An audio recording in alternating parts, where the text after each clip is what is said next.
Well, hi, thanks for joining me in my shop as we're getting deeper into this Electrohome console stereo, which I've just freed from its cabinet. This will be the first time since the day it went in it's come out. It's seeing the light of day. Well, it's seeing the lights in my shop anyway. And it has a pretty serious problem I really want to look into right off the bat before I do anything more, because it's one of these kill your radio problems, potentially. Hopefully not. And the problem is the tuning is frozen. Now, you can assess it already doing this.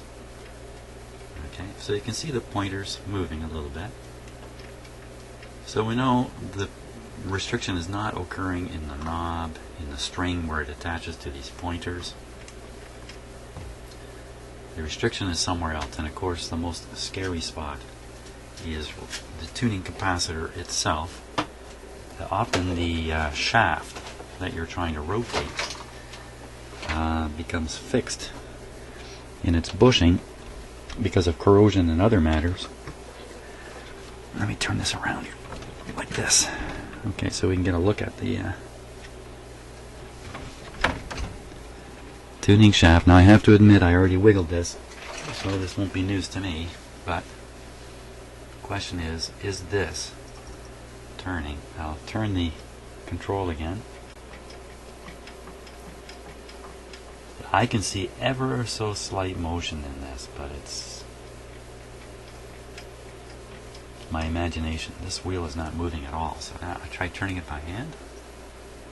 It's definitely stuck. Okay, so before I get into forcing it, you know what? This one is going to come loose. I'm pretty sure it's going to come loose. I might have to take this metal cover off back here and get at all the areas of the capacitor to loosen it. But I think I can just force it a little bit with my hand here. I don't like forcing things, but I think they can. You know, the concern with forcing one of these, it's just a press fit onto the shaft here. And if I force it too much, so the press fit will come loose, and then we're really in big trouble with this thing. So I won't force it too much. Here we go.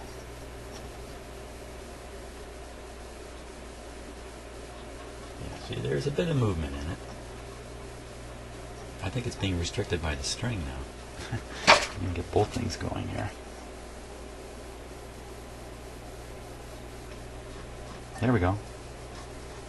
Excellent. So there's no serious problem here. Look at that. Look at that. That's all it took. Oh, stuck a little here. A little bit of lubrication is going to fix that right up. Fantastic, because I was quite worried that the end was near for it. Now, I'm just looking at the string here. Let's do a little bit of a close examination of the components inside. I'll get my close-up camera. We'll go through it.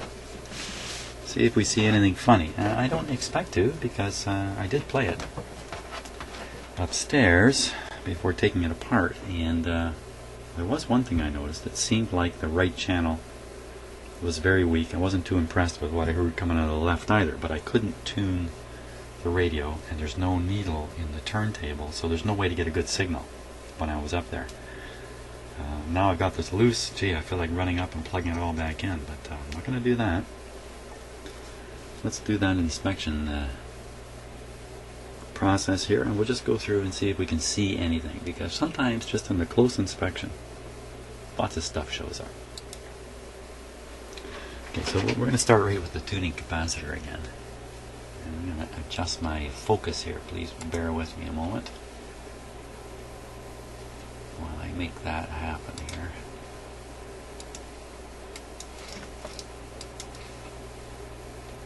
Okay, we're going to zoom it in a little bit.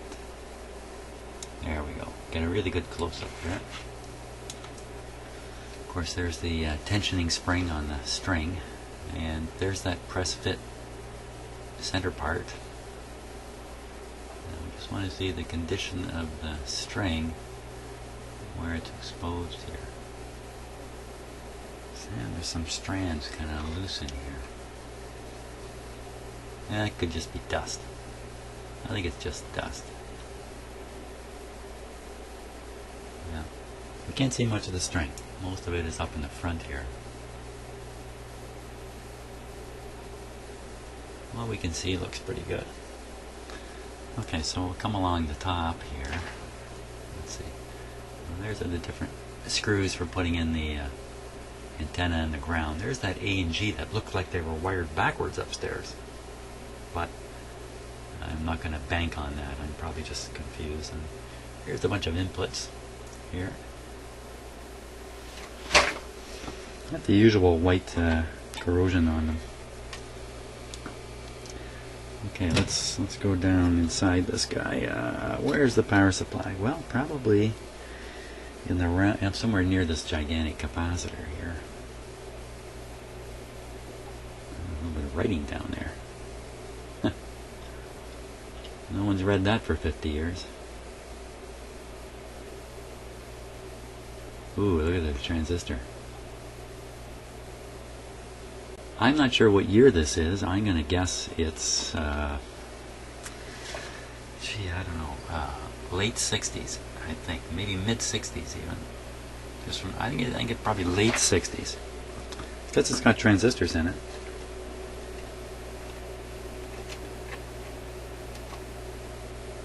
A little hard to get my camera in there. Well, that guy looks like he's been knocked over.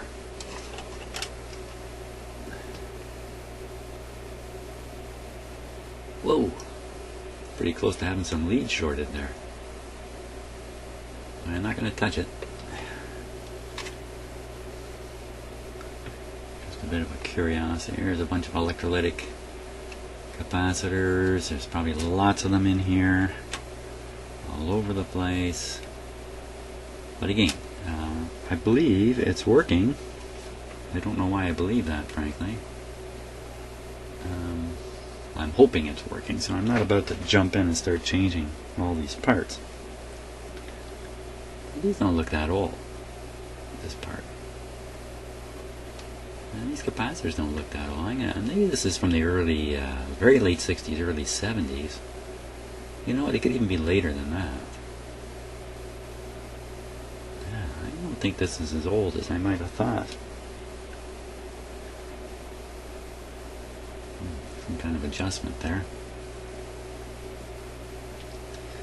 I haven't been able to find a schematic on it yet, but I think that's because I don't know the proper code for this. I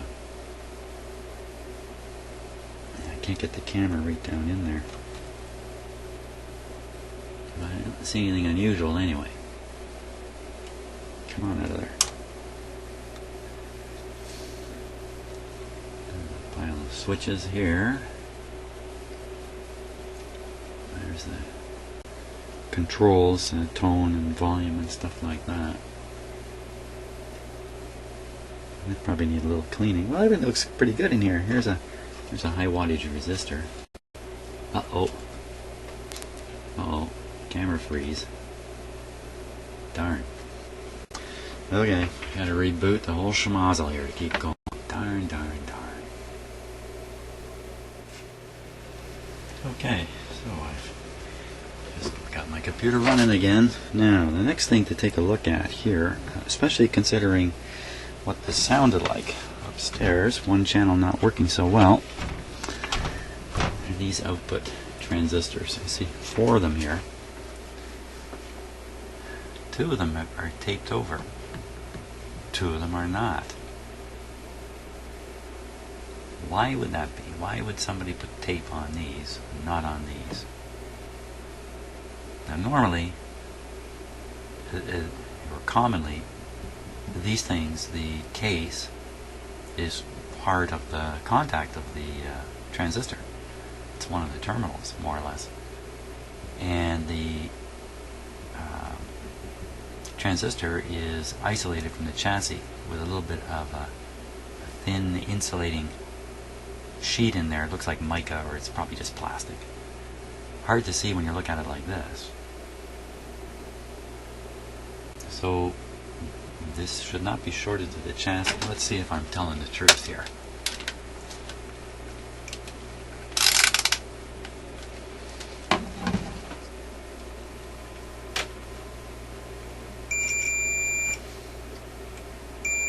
What a liar I am. Okay, so the two that are taped are insulated from the chassis, and the two that are not taped are not. Okay. It's like good to make that observation.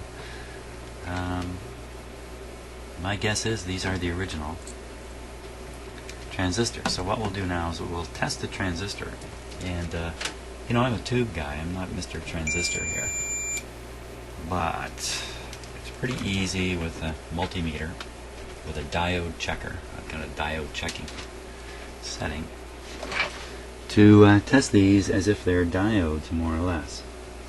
So what I'm going to look for on the meter when I do this is 0.6 or 0.7 reading. 0.4. And what I don't want to see is a 0 at any point while I'm doing this. I'm certainly not seeing a 0. 5, 6. There's a 0.7.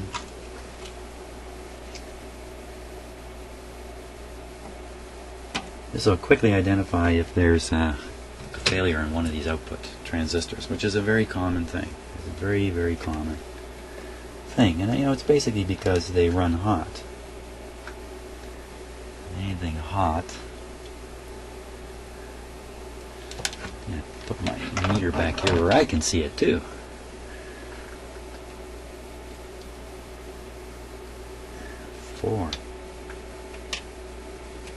I'm just putting the leads on the 3 terminals in various patterns. 4. 4 in either direction. What I'm really looking for is a 0. Well, I'm not looking for that. I'm looking, oh, what's going on there?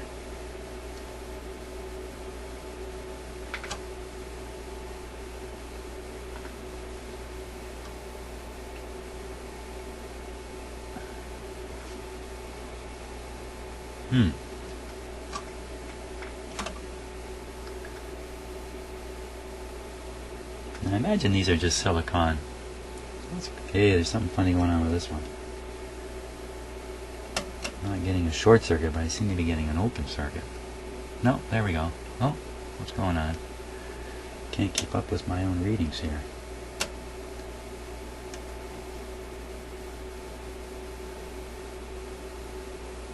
I don't know what to make of those numbers. Not supposed to go that high.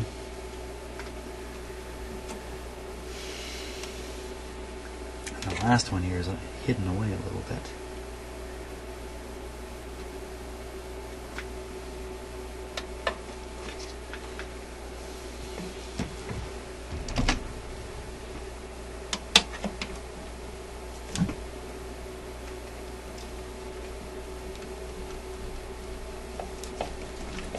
Let me get this plate out of the way here. It's just a piece of cardboard.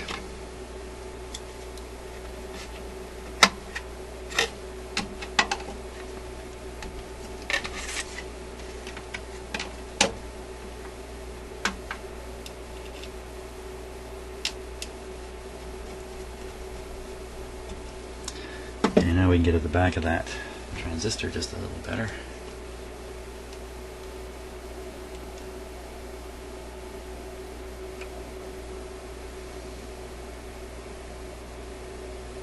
Similar to the other one. Well, not finding any shorts here. That's a good thing. I think that's enough testing of that. Exactly why it sounded the way it did upstairs, who knows for sure. Could have simply been a bad connection. It's not terribly likely. But it could have been a bad speaker connection plug into here. From here, I really think I should lubricate the tuning capacitor, get that loosened up properly, and hook up some speakers and give it a good test. I think that's what I got to do here. Okay, so I'm going to take this plate off. Looks like it's just 2 screws here holding it.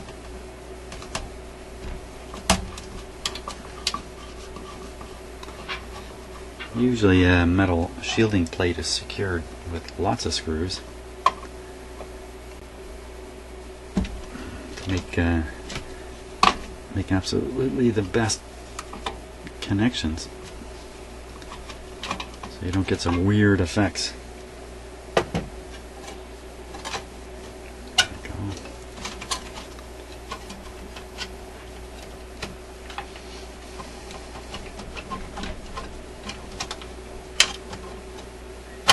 Yeah, it's a funny little plastic clip here.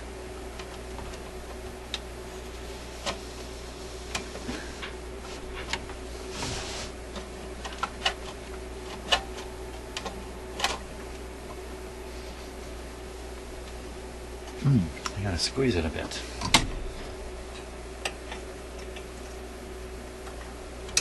There we go. So there's 2 screws and a metal clip. Here we are. There's the metal clip sticking out there. Can't see it. Ooh, look at that. Now this guy has spent a bit of time in a rough place, judging by some of the stuff I found inside. Okay, let's do the close-up check here of what I just uncovered.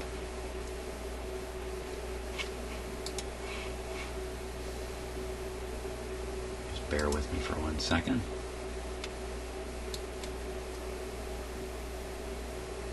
No doubt about it. I gotta get a better production assistant here. Okay. So this is where that cover came off. Oh, I got the focus way up. So there's the tuning capacitor. What a creature this is. Holy smoke. It just goes on and on and on. Look at that. Wow. Lots of sections. No wonder the thing is stuck. There must be bearings all the way through there. Man alive. Could be tricky getting some lubrication down in there, but I'm sure we'll be able to. Wow, that's like the most number of sections on a capacitor I've seen, I think. What else is going on in there?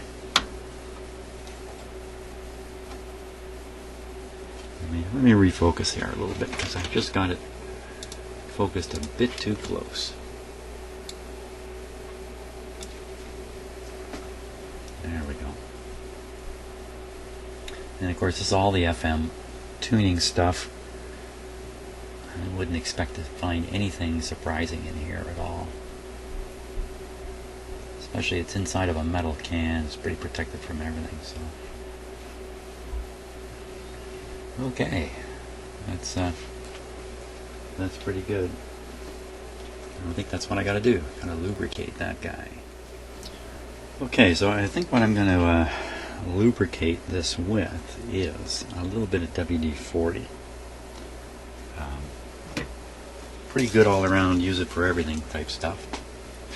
Apparently it can be used on cats too. I didn't know that until recently, but thanks to one of you I now know that. Now, you know, I gave it a try, and I even followed the instructions that I'm sorry, I've forgotten which one of you it is. One of you viewers suggested anyway, a complete soaking of a cat with WD-40 will improve the cat's performance. Well, I can tell you, it really didn't. The cat continued to perform poorly, even though it was drenched in WD-40. So I kind of wasted a whole can. So I don't think I'm going to do that again.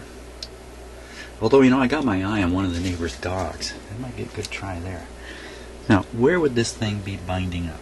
Most likely the main bearing, which I have to look on this camera to see. I'm just going to try to dribble a little. Well, we'll see what happens when I spray this. Yeah. In fact, you know, a good idea would be to tip this guy up this way a little bit. Here. Hold it, hold it, hold it. Up, up. keeping out of view. And bringing down the house. Oh, that's pretty interesting. And you can actually stand this thing kind of on its end here. Here, have a look. Got this kind of standing on a bizarre angle, but it's good enough. That's going to help gravity help us here.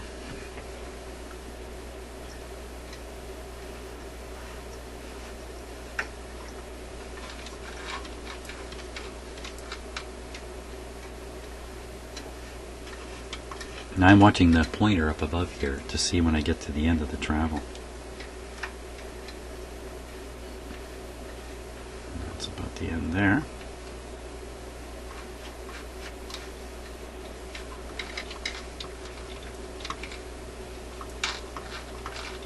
It's getting there. That's the other end right there. Yeah, that's not turning.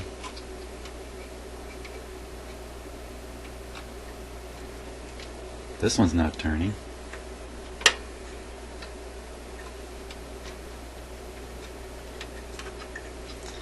Every one of these adds up, you know, it adds just a little bit of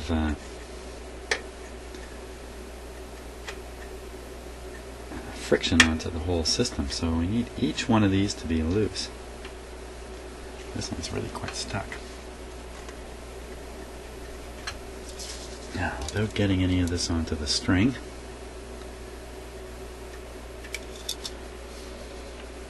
up here a little higher.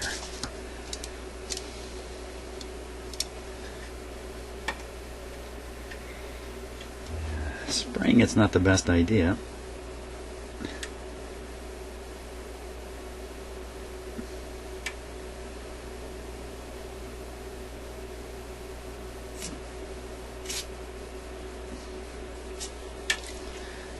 But then often I'm not using the best ideas here. Let's see. Oh, look at that. Look at the corrosion that just fell out of that when I...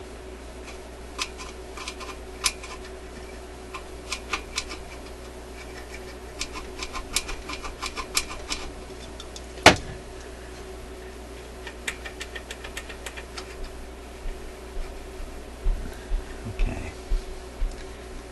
Now these ones were turning. There's probably some more on the other side. I can't see them. But okay, so how are we now for loose operation?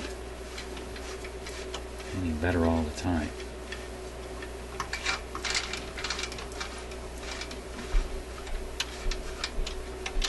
One side right to the other.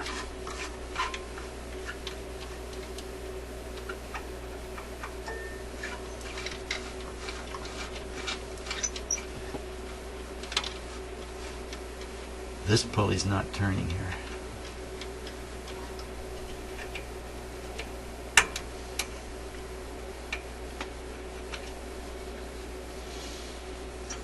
I can't forget I got this thing up on a funny angle or it's gonna go flying.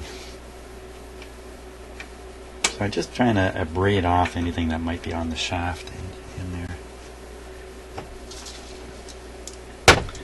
Rather than use that, I'll try and drip a little bit of oil on there. I don't even like this idea. I'm gonna get oil where I don't want it. Suppose a little oil on the string's not the end of the world. Well, actually, no, it's not that far from going up the wheel. And then it would get on more and more stuff. Okay, so we're going to do a little WD-40 number in there.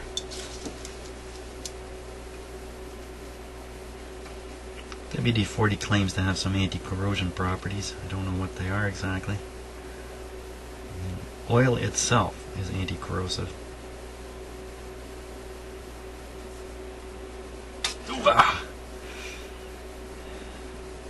See, the stupid thing about these cans is you have to push this plunger down, which affects the position of the hose.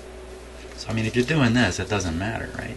But if you're trying something precise, as you push this down, the pipe can move, and then you got oil on your string.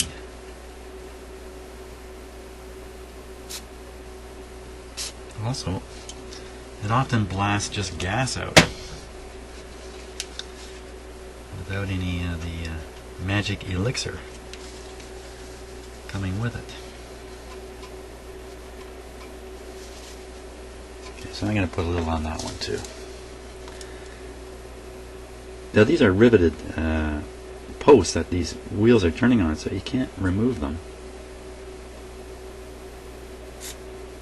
And it's just gas coming out of there. Oh, that's more than gas. That was more than gas. Okay.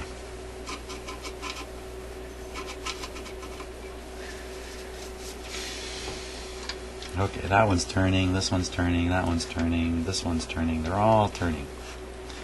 And you know what? It feels looser and looser all the time.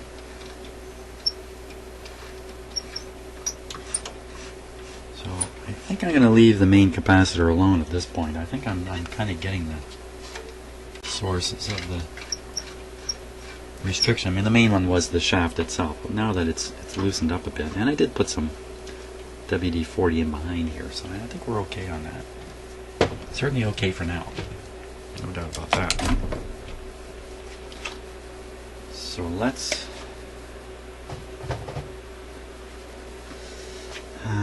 get some speakers connected and hear what this sounds like in here.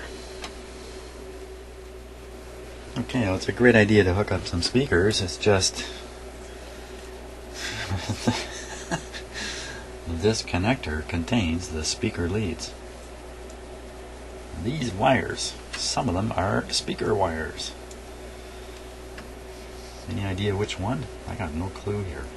So you know what? Maybe if I can find a schematic at this point, I'll be able to identify these wires. I don't want to have to play a guessing game here and try to sort it out otherwise, because I'm really kind of clued out on what to do with that connector. So let's see. Hey, let's look at the back. Hopefully there's an identifier on this guy. I see the serial number.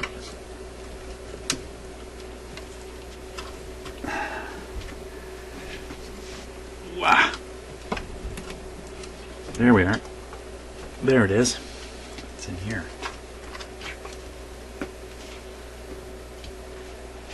Caution, serviceman. Hey, that would be me. Do not accidentally short circuit any part of the audio circuitry. I'm just reading this tag right here. Any part of the audio circuitry. Particularly watch output transistors, output electrolytics, and bias controls. For repair procedures, please refer to the appropriate service manual. And here's the hint. Chassis type HF3-2. That's what I need. Wired in fuse replace with 3 amp fast blow. Wired in fuse. Somewhere in here. Okay, but we know the fuse isn't blown because the set is working. Hey, there's where the lights are. Or some lights are. There's 2 lights under each one of these circular pieces here.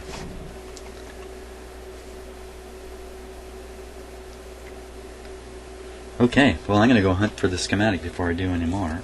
HF3-2. And I'll tell you where I'm going to go to find it on the internet. I'm going to go to Pacific Radio and TV. And for some reason, the people who operate that website post a lot of schematics, including a lot of Canadian Electrohome schematics. So that's where I'm going to go.